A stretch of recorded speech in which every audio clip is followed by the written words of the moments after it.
Assembly ప్రారంభానికి ముందు వెంకటపాలెంలో ఎన్టీఆర్ విగ్రహానికి ముఖ్యమంత్రి చంద్రబాబు నివాళులర్పించారు. పూలమాల వేసి అంజలి ఘటించారు. సీఎంతో పాటు టీడీపీ రాష్ట్ర అధ్యక్షుడు పల్లా శ్రీనివాసరావు, మంత్రులు, ఎమ్మెల్యేలు, ఎమ్మెల్సీలు ఈ కార్యక్రమంలో పాల్గొన్నారు. అక్కడికి వచ్చిన రాజధాని రైతులను చంద్రబాబు పలకరించారు. అసెంబ్లీ సమావేశాలకు వైసీపీ ఎమ్మెల్యేలు ముక్కుబడిగా రావటం సరికాదని మంత్రులు, టీడీపీ ప్రజాప్రతినిధులు అన్నారు. ప్రజా సమస్యలపై చర్చించేందుకు చట్టసభలను సద్వినియోగం చేసుకోవాలని కోరారు. బయట చిల్లర రాజకీయాలు చేసుకుంటూ కుల మతాల మధ్య విభేదాలు పెడుతూ ప్రజల్ని రెచ్చగొడుతూ ఇది కాదు రాజకీయం. ఇందుకు కాదు ప్రజలు మమ్మల్ని ఎన్నుకున్నది. నేను చెప్పేది క్లారిటీ ఒకటే, ప్రతి ఒక్కరూ అసెంబ్లీకి అటెండ్ కావాలి. మరి ప్రజలు మనల్ని ఎన్నుకున్నది ప్రజాప్రతినిధులుగా, ప్రజా సమస్యలను అసెంబ్లీలో మనం మాట్లాడడానికి ఈరోజు మేము అవకాశం ఇస్తున్నాం. ప్రతి ఒక్కరు ఏదో ఒక జీతం కోసం వచ్చి ఒకరోజు సంతకం పెట్టిపోయేది కాదు. ప్రతి ఒక్కరూ అసెంబ్లీకి అటెండ్ కావాలి, అసెంబ్లీలో చర్చ జరగాలి. ఏదున్నా మేము జవాబు చెప్పడానికి క్లారిటీగా ఉంది కూటమి ప్రభుత్వం అనే విషయం కూడా తెలియజేస్తూ ఖచ్చితంగా సభా మర్యాదలతో సభ నడుపుతాం. ఎక్కడ అసభ్యకరంగా మాట్లాడే అవకాశం మా ముఖ్యమంత్రి గారు కానీ మా స్పీకర్ గారి అవకాశం కూడా ఉండదు. ఖచ్చితంగా అందరికీ మైక్ ఇస్తాం. ప్రజల సమస్యల గురించి, ప్రజల అభివృద్ధి కోసం చర్చించడానికి మేము సిద్ధంగా ఉన్నాం. ఏదైతే వైఎస్ జగన్మోహన్ రెడ్డి గారు ఈ ఒక్క రోజే గవర్నర్ ప్రసంగానికి వచ్చి వెళ్తామంటే దౌర్భాగ్యం.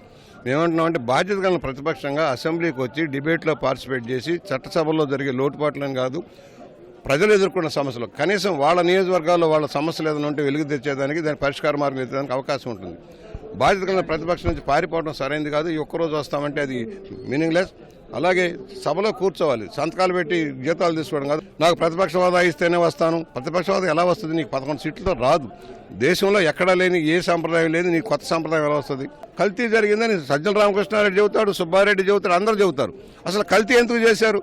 నీకు తెలిసి కూడా రిపోర్ట్ వచ్చిన తర్వాత ఎందుకు అనుమతించావు? కమిషన్లకు అక్కుతుబడి కోట్లాది రూపాయలు దోపిడీకి గురిపోయి అసలు తిరుమలను అపవిత్రం చేసావు. నువ్వు హిందూ ధర్మాన్ని పాటించడం లేదు, నువ్వు క్రైస్తవ మతం స్వీకరించావు. క్రైస్తవ మతం స్వీకరించిన వాడు హిందూ ధర్మంలో ఎందుకు వెళ్ళిపెడతావు? ఎందుకు వెళ్ళిపెట్టావు అంటే నీకు ధర్మం తెలియదు కనుక, హిందూ ధర్మం తెలియదు కనుక, హిందూ రక్షణ అవసరం లేదు కనుక నీ ఇష్టారాజ్యంగా చేసావు. శిక్ష అనుభవించక తప్పదు. ఈరోజు తిరుమల లడ్డు విషయంలో వైఎస్ఆర్ కాంగ్రెస్ పార్టీ ధోరణి కానీ, జగన్ గారి ధోరణి కానీ ఎలా ఉందంటే, హత్య జరిగిన మాట నిజం, కానీ తుపాకీతో కాల్చలేదు, గొడ్డలతో నరికి చంపాం ఆ చెప్పిన చందానం ఉంది.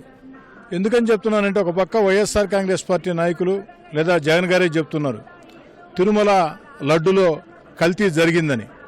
కల్తీ జరిగిందని చెప్తున్నటువంటి మీరు ఆ చేసిన కల్తీకి చెంపదెబ్బలేసుకొని బాధ్యులకి శిక్షలు పడేదానికి స్వచ్ఛందంగా ముందుకు రావాల్సినటువంటి మీరు ఈరోజు రకరకాల వక్రీకరణలు చేసి ఆ యొక్క అంశాన్ని పక్కదారి పట్టించాలని చూస్తున్నారు. జగన్మోహన్ రెడ్డి పెరికి పందని తెలుసు, కానీ మరి ఇంత పెరికి పందని నాకు తెలియదు, మాకు కూడా తెలియదు. ఎందుకంటే చట్టసభ ప్రజలు ఆయనకు ఒక అధికారం ఇచ్చారు, చట్టసభలకు వెళ్ళండి, మా వైపు నుంచి గొంతు వినిపించండి అని.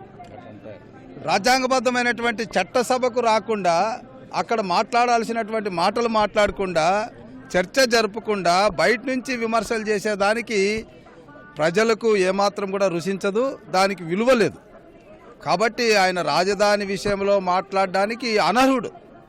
రాజధాని మీద విషం చిమ్మింది ఆయన, 3 ముక్కలాట ఆడింది ఆయన, ఎవ్వరూ హర్షించరు.